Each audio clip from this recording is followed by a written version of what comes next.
49 fertility centre మీకు అందిస్తుంది కేవలం 899 రూపాయలకి ఫర్టిలిటీ అసెస్మెంట్ ప్యాకేజ్. బాబు గోవిందన్ గారు, ఇప్పుడు అమెరికాలో అవకాశాలు తగ్గితే అంటే ఉద్యోగ వీసాల విషయంలో కావచ్చు, లేకపోతే విద్యార్థి వాళ్ళు F1 వీసాలకు సంబంధించి కావచ్చు, అంటే అక్కడ చదవాలని విదేశాల్లో చదవాలనుకుంటున్న వాళ్ళకి కావచ్చు, మీరు తెలుగు ప్రొఫెషనల్స్కి లేకపోతే విద్యార్థులకి ఏ దేశాలని మీరు ప్రత్యామ్నాయాలుగా సూచిస్తారు? ఆస్ట్రేలియా, కెనడా, UK వంటి దేశాలు ఎంతవరకు స్టేబుల్ ఆప్షన్స్? మొదటి ప్రిన్సిపల్ అండి, మనల్ని వద్దు అనుకున్న వాళ్ళు, మనల్ని ఒప్పుకోని వాళ్ళ దగ్గరికి మనం వెళ్ళకూడదు. అది గవర్నమెంట్ సపోర్ట్ లేకుండా కొంతమంది తిక్కగా మాట్లాడుతూ ఉంటారు. ప్రతి దేశంలోనూ అటువంటి వాళ్ళు ఉంటారు. ఆ వాళ్ళు కాదు. ఇప్పుడు సిస్టము, చట్టము, ఒపీనియన్ మేకర్స్ అందరూ మనకి వ్యతిరేకంగా మాట్లాడుతుంటే ఆ దేశంలో మనకి గట్టి సపోర్ట్ లేనప్పుడు ఆ దేశానికి వెళ్తే everyday there is a tension, some times there is violence. ఆ కారణంగా అమెరికాకి ప్రత్యామ్నాయం వెతుక్కోమంటున్నాను. అమెరికా న్యూస్లో, రిపోర్ట్స్లో ఈ రాజకీయ నాయకులు ఇట్లా మాట్లాడినా కూడా అది చాలా అద్భుతమైన అవకాశాలు ఇచ్చే సమాజం, economy.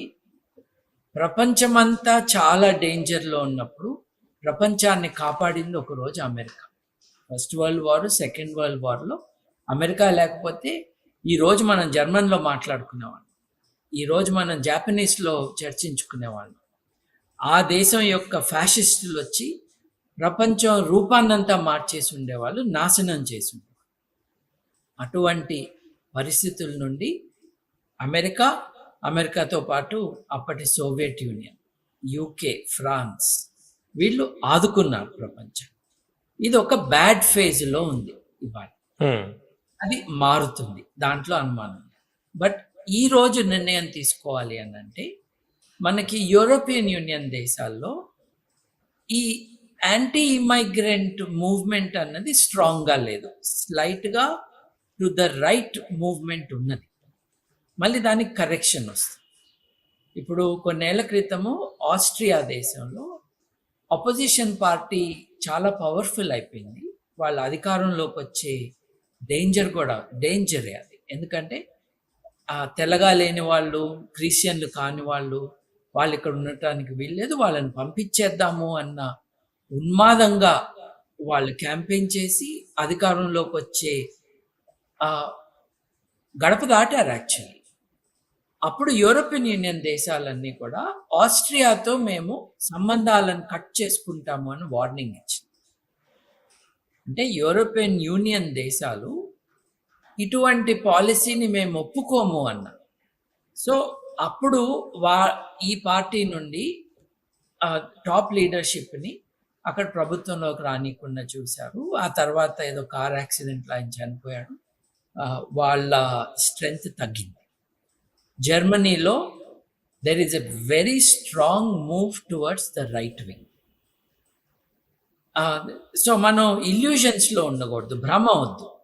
There is a movement in Europe also towards right wing policies. కానీ అది అమెరికాలో లాగా ద్వేషపూరితంగా లేదు. ఇప్పుడు మన దేశం యొక్క పాలసీస్ మారాలి. బయట దేశాల నుండి వస్తున్న వాళ్ళు మన సమాజాల్లోకి ఇమడటం లేదు, కాబట్టి మనకు వాళ్ళు వద్దు. ఇప్పుడు కొన్ని వేల మంది హైదరాబాద్కి రోహింగ్యాలు వస్తే ఎంత లొల్లి చేస్తున్నారు. నేను రోహింగ్యాలను చూసామా హైదరాబాద్లో?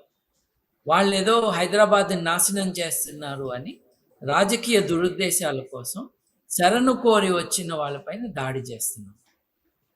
బంగ్లాదేశ్ నుండి శరణు కోరి వచ్చిన వాళ్ళని ఏరి వేసేయాలి, వాళ్ళు కీటకాల్లాగా లాంటి వాళ్ళని హోమ్ మినిస్టర్ గారే చెప్పారు. అటువంటి డేంజరస్ డైలాగ్ లేదు, కానీ there is a shift towards the right. ఆ కాంటెక్స్లో ఫ్రాన్స్కి భారతదేశానికి ఒక ఒప్పందం ఉందండి. ఒప్పందం ఏంటంటే భారతదేశం నుండి ఫ్రాన్స్కి వెళ్ళి మాస్టర్స్ చదువుకుంటే అక్కడ మాస్టర్స్ డిగ్రీ పొందిన వాళ్ళు 5 ఏళ్ల పాటు వర్క్ పర్మిట్ తెచ్చుకోవచ్చు. దాని అర్థం ఉద్యోగం ఇస్తామని. మీరు కరెక్ట్ ఆ దేశంలో ఏ ఉద్యోగాలు కావాలి, ఏ ఉద్యోగాలు విదేశీయులు మాత్రమే చేయగలరు అన్నవి కొన్ని చూసుకుని అటువంటి ఎడ్యుకేషనల్ స్ట్రీమ్లోకి జాయిన్ అయితే ఉద్యోగాలు వచ్చే అవకాశాలు ఉంటాయి. ఓకే. ఫ్రాన్స్లో కూడా నిరుద్యోగుల సంఖ్య తక్కువేం లేదు. So it's not a golden invitation, it's not a red carpet, but అవకాశాలు ఉన్నాయి. మీరు జర్మనీ వరకు చూసుకుంటే ఉద్యోగం లేకపోయినా వీసా తెచ్చుకున్న మా దేశానికి రా, 6 నెలల నుంచి 12 నెలలు నువ్వు ట్రై చేసుకుని ఉద్యోగం తెచ్చుకో, నీకు నేను వర్క్ పర్మిట్ ఇస్తాను అని జర్మనీ అంటుంది. ఏ జర్మనీ? ఎక్కడైతే రైట్ వింగ్ మూవ్మెంట్ బాగా ఉందని అన్నానో ఆ జర్మనీలో కూడా ప్రాక్టికల్గా మాకు అవసరం కాబట్టి మీరు వచ్చి ఉద్యోగం వెతుక్కోవచ్చు అంటే. దీంట్లో ఒక బ్యాక్గ్రౌండ్ ఏంటంటే, రెండో ప్రపంచ యుద్ధం తర్వాత యుద్ధంలో కోట్ల మంది చచ్చిపోయారు కాబట్టి వాళ్ళందరూ యుక్త వయస్సులో ఉండి వాళ్ళందరూ సైన్యంలో చేరిన వాళ్ళు చచ్చిపోయారు కాబట్టి, అట్లా చచ్చిపోయిన వాళ్ళలో చాలామంది యూరోపియన్ దేశాల వాళ్ళు కాబట్టి అక్కడ ఉద్యోగాలలో చేయటానికి మనుషులు లేక విదేశీయుల్ని రప్పించుకున్నారు. వాళ్ళని జర్మనీలో ఎక్కువగా టర్కీ నుంచి వస్తే వాళ్ళని గెస్ట్ వర్కర్స్ అన్నారు. అంటే మీరు పర్మనెంట్గా కాదు, మా అవసరం ఉన్నంత కాలం ఉండాలి, మీరు వెళ్ళిపోవాలి అని అన్నారు. కానీ 20-30 ఏళ్లలో వాళ్ళు ఇంటిగ్రేట్ అవుతారు, వాళ్ళ పిల్లలు అక్కడ పుడతారు, వాళ్ళు అక్కడ స్కూళ్ళకి కాలేజీలకి వెళ్తారు. సో ఆ ముఖ చిత్రం అన్నది మారిపోయింది, డెమోగ్రాఫిక్స్ ఆల్టర్ అయింది. సో జర్మనీ ఈజ్ వెల్కమింగ్ అండి. జర్మనీలో అమెరికాకి వెళ్ళిన వాళ్ళందరూ ఎన్ని లక్షల రూపాయలు ఫీజుల కింద కట్టాలి. ఈ వెస్టర్న్ యూరోపియన్ కంట్రీస్లో మంచి యూనివర్సిటీలో ఫీజు ఆల్మోస్ట్ నథింగ్ అండి. ఓ 1000 యూరోలో 2000 యూరో అంటే హైదరాబాద్లో ఉండి ప్రైవేట్ యూనివర్సిటీలో చదువుకోవటానికి అయ్యే ఖర్చు కంటే తక్కువ అవుతుంది ఫీజు మీరు ఈ టాప్ యూనివర్సిటీల్లో చేరితే. మీరు ఫ్రాన్స్లో కానీ, జర్మనీలో కానీ, స్వీడన్లో కానీ, డెన్మార్క్లో కానీ, నార్వేలో కానీ, ప్రతి యూనివర్సిటీ కాదు, ప్రతి ఒక్క స్టూడెంట్ కాదు, మీరు ఇండియాలో మంచి మార్కులతో వెళ్ళాలి. Then your fees is less. అక్కడ చదువుకున్నాక కొన్నేళ్ల పాటు పనిచేసే వర్క్ పర్మిట్స్ ఇస్తాం. అక్కడికి వెళ్ళి దీనికి ఎవరికో 5 లక్షలు, 4 లక్షలు, 3 లక్షలు ఫీజులు కట్టుకుని ఏమీ లేదు. ఆ సోమరిపోతనం వదిలేసి మీరే ఆ దేశాల యొక్క పాలసీస్ ఏంటో తెలుసుకోండి. వాటన్నిటిలో కూడా మీరు ఆ దేశం యొక్క భాష నేర్చుకుంటే ఈజీగా ఉంటుంది, ఇంటిగ్రేట్ అవుతారు. అక్కడికి వెళ్ళి తిక్కవాగుడు వాగద్దు. ఇప్పుడు ఈ హౌలా మాటలు ఏవైతే ఉన్నాయి చూడండి, భారతదేశంలో విమానాలను మేమే కనిపెట్టాము, ఆల్జిబ్రా మా దగ్గరే తయారైంది, ఇవన్నీ ఇండియాలో నడుస్తాయి. ఎక్కడ 150 కోట్ల మందిలో 40 కోట్ల మందికి చదువురాని దేశంలో నువ్వేం మాట్లాడినా నడుస్తుంది. రాజకీయ నాయకత్వం వాటిని ఎంకరేజ్ చేస్తున్న కారణంగా ఈ గుండా మాటలు, ఫాల్తూ మాటలు నడుస్తాయి. ఇవన్నీ కనిపెట్టిన దేశం పోయి నువ్వు ఈ మాటలు మాట్లాడితే చీపురు తిరగబెట్టి కొడతారు. ఇప్పుడు అమెరికా పోయి విమానం మేమే చేసాము, మా అగస్త్య ముని చేశాడంటే ఊరుకుంటాడండి వాడు? 110 ఏళ్ల క్రితము మెకనైజ్డ్ ఏరోప్లేన్ తయారు చేసిన అమెరికాకు పోయి మీ రైట్ బ్రదర్స్ కంటే 2000 సంవత్సరాలకు పూర్వమే మా అగస్త్య ముని చేశాడు అను, లేకపోతే పుష్పక విమానం అంటే ఎవడన్నా ఒప్పుకుంటాడండి? 80-85 ఏళ్ళు సగటున బతుకుతున్న మనుషులున్న సమాజానికి పోయి 68-69 ఏళ్ల జీవిత కాలం ఉన్న ఇది లైఫ్ స్పాన్ ఉన్న మన దేశం నిండిపోయి మా మంత్రాలతోనూ లేకపోతే మా గోమూత్రంతోనూ ఆరోగ్యాలు బాగా ఉంటాయి అని అంటే వాళ్ళు మన ఎక్క చూస్తారండి. అంటే బాబు గారు, ఇంకా ఏ దేశాల్లో మన వర్క్ వీసా పర్మిట్ల విషయంలో కావచ్చు, లేకపోతే పిఆర్ వీసాలు కావచ్చు, పిఆర్ పాలసీలు కావచ్చు, ఎక్కడ ఇంకా స్థిరంగా ఉన్నాయి? ముఖ్యంగా స్వీడన్, నార్వే, డెన్మార్క్, అట్లాగే జర్మనీ, బెల్జియం కూడా అండి. బెల్జియం ఒక వింత ప్రదేశం, ఎందుకంటే ఆ దేశంలో 3 భాషలు ఉన్నాయి, ముఖ్యంగా డచ్ అండ్ ఫ్రెంచ్. ఈ 2 భాషల్లో భాష నేర్చుకోవాలి. ఇటాలియన్, జర్మన్ వస్తే మంచిదే. ఇట్లా మీరు భాష నేర్చుకోవాలి. ఇటలీకి వెళ్ళొచ్చు. ఇటలీ ఎంత పొడుగాటి దేశం అంటేనండి, పైనేమో ఆల్ప్స్ చలి ఉంటుంది, దక్షిణాన భారతదేశం అంత వేడి ఉంటుంది, వెదర్ అట్లా ఉంటుంది. So we can actually do well in Italy weather wise. మనకి గ్రీస్ ఉన్నది, వాళ్ళెవరు రావద్దనట్లేదు, ముఖ్యంగా వాళ్ళెవరు రావద్దనట్లేదు. వాళ్ళు రమ్మంటున్నారు, మాకు అవసరం ఉందంటున్నారు, ఇక్కడ ఉద్యోగం చేసుకోవచ్చు. అంటే రిమోట్ వర్క్ కావచ్చు, లేకపోతే గ్లోబల్ హైరింగ్ ఇవన్నీ పెరుగుతున్న నేపథ్యంలో అమెరికా కావచ్చు, లేకపోతే ఇతర దేశాలు వెళ్ళకుండా మన దగ్గరే ఉండి వర్క్ చేయడం ఎంతవరకు రియలిస్టిక్? అవకాశాలు ఉన్నంత వరకే కదండి. ఇప్పుడు భారతదేశంలో వేరే దేశాల వాళ్ళు పెట్టుబడి పెట్టి ఇక్కడ ఉద్యోగాలు ఇచ్చినప్పుడు we can go. Remote work ఎవరికి సాధ్యం అండి? ఐటీ వారికే కదా. మీరు వేరే ఫీల్డ్స్లో ఉంటే రిమోట్గా పనిచేయటం అన్నది చాలా కష్టం కదా. మనం ఐటీ ఇండస్ట్రీ చాలా ముఖ్యము, మన ఎక్స్పోర్ట్ లెవెల్ చాలా high, it's an extraordinary achievement. కానీ మన ఎకానమీ అంతా అది కాదు కదా. ఇప్పుడు పుట్టిన ప్రతి ఒక్కడు తెలుగోడు ఐటీ జాబ్ కోసమే పుట్టలేదు కదా. So remote work may not be possible for all companies.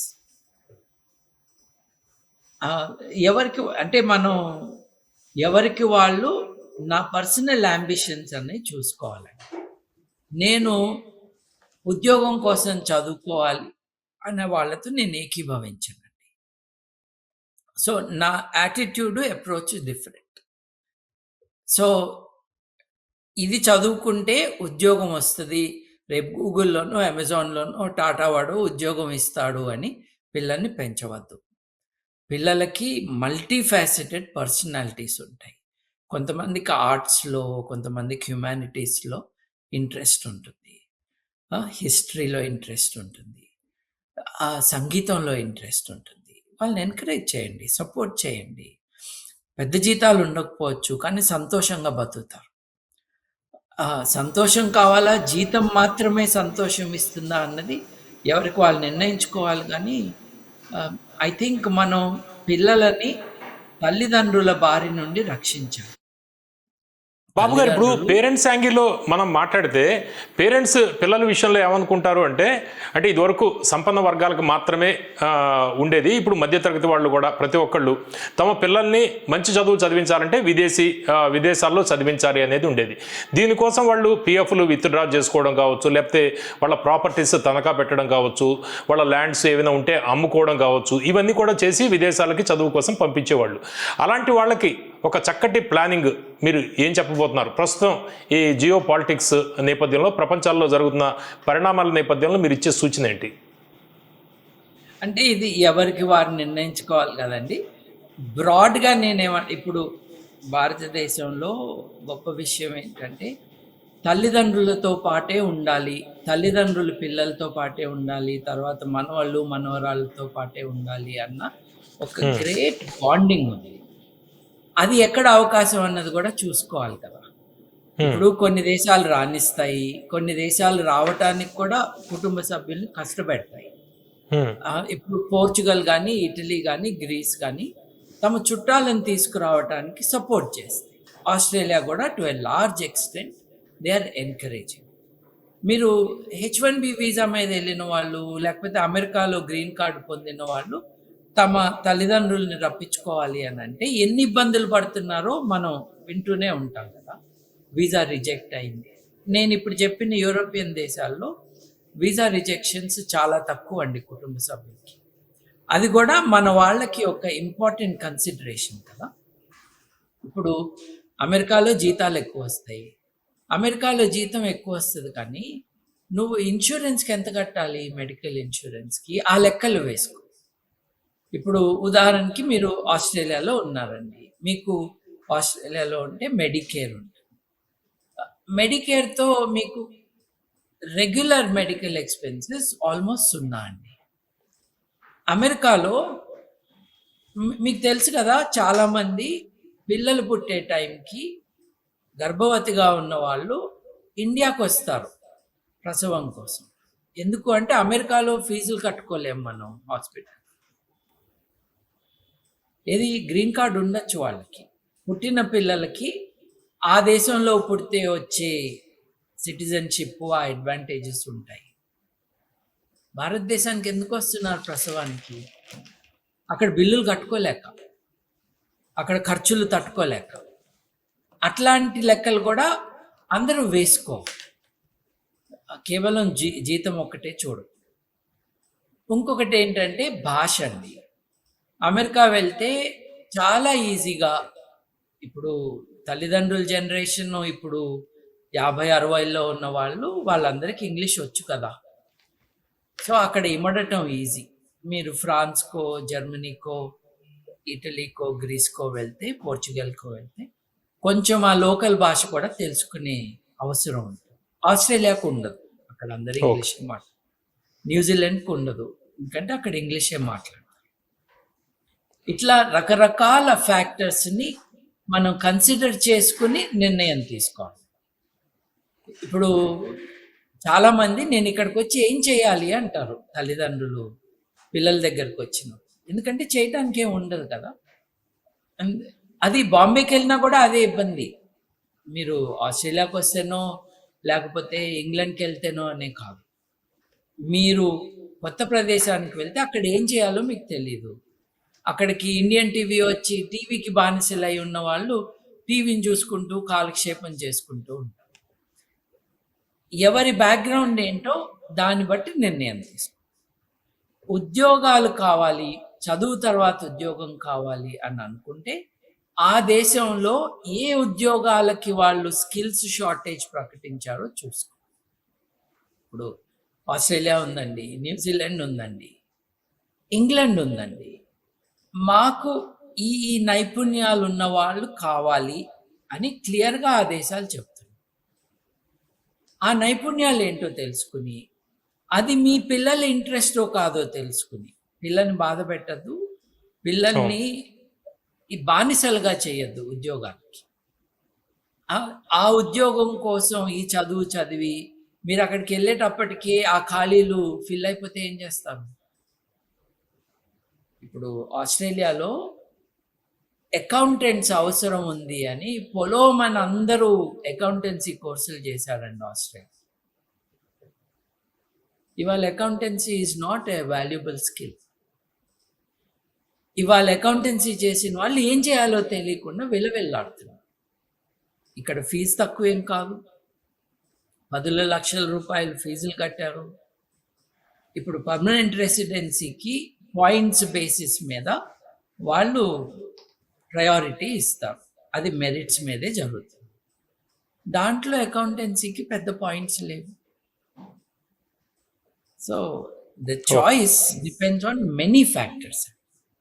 నేను హైదరాబాద్లో పెరిగిన వాడిగా నేనేమంటానంటే, తెలుగు వాళ్ళు ఎక్కువగా ఉన్నది, మనకు కమ్యూనిటీ అంటే వాళ్ళతో మాత్రమే మనం ఇంటరాక్ట్ అవ్వాలని కాదు, మనకు ఒక కమ్యూనిటీ సపోర్ట్ కావాలి అనుకుంటే ఆస్ట్రేలియాలో ముఖ్యంగా మెల్బర్న్, సిడ్నీ, క్యాన్బెరా లాంటి ప్రాంతాల్లో, బ్రిస్బెన్, పర్త్ లాంటి నగరాల్లో తెలుగు వాళ్ళు, తెలుగు ఫుడ్ అటువంటివి ఈజీగా అవైలబుల్. ఇంగ్లాండ్లో కూడా అవైలబుల్. మీరు సడన్గా ఇటలీకో గ్రీస్కో వెళ్తే గ్రీస్లో పాసిబిలిటీస్ తక్కువ, ఇటలీలో బాగానే ఉంటాయి. నేను చదువుకి ఉద్యోగాల కోసము వెళ్ళమన్న నార్వే, స్వీడన్, డెన్మార్క్లో అవకాశాలు తక్కువ అండి. హంగరీలో ఇప్పుడు అవకాశాలు వస్తున్నాయి, బట్ మొత్తం హంగరీలో భారతదేశం నుండి వెళ్ళిన వాళ్ళు 11,000 మందో ఎంతమంది. సో వాళ్ళకి అక్కడ ఫుడ్ ఈజ్ నాట్ ఈజీ. కానీ ఏ దేశానికి వెళ్ళినా మన దేశం ఫుడ్ తింటాం ఎందుకు అలవాటు చేసుకోవాలి? అక్కడ దేశం ఫుడ్ కూడా అలవాటు చేసుకోవాలి. ఇప్పుడు ఇండియాలో ఉండి బర్గర్లు మెక్కట్లా, అది ఇండియన్ ఫుడ్ కాదు కదా. అట్లాగే వేరే దేశాలకు వెళ్ళి ఆరోగ్యకరంగా ఉన్న ఏ ఫుడ్ అయినా తినొచ్చు కదా. సో కొంచెం అడ్జస్ట్మెంట్ కూడా మన మెంటాలిటీలో ఉంటే కేవలం బాలయ్య సినిమాలే కాకుండా హాలీవుడ్ లేకపోతే యూరోపియన్ అద్భుతమైన సినిమాలు కూడా చూసే మైండ్ డెవలప్ అయితే ఆ మేరకు మనం ఆ సమాజాల్లో ఇముడతామండి.